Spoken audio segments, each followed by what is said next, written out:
ترامب يعني صحي من النوم قال لك ايه ان السفن الامريكيه لازم تعبر قناه بنما وقناه السويس مجانا.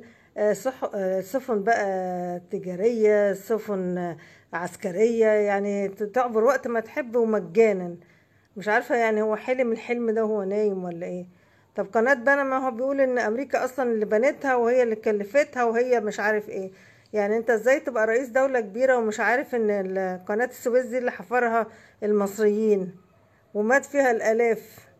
ده ما عندكش المعلومة دي؟ اسأل فيها وانت تعرف يعني.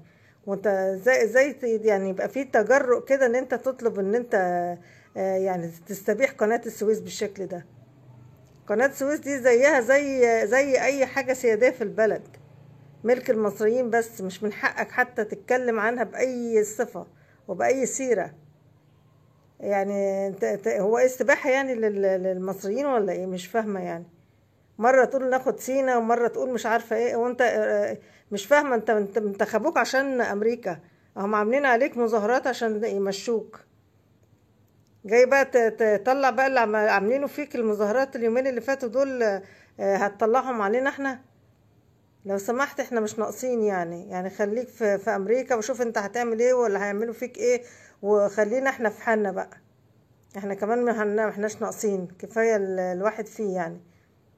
لا تجيب سيره سينا ولا تجيب سيره قناه السويس ومصر.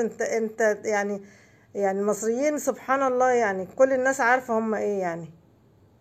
ايا كان يعني حالتهم الاقتصاديه، لكن ما بيهمهمش الحاله الاقتصاديه ولا الكلام ده كله، ولا بيهمهم اي حاجه غير بلدهم وارضهم بس اللي هم بيضحوا عشانها.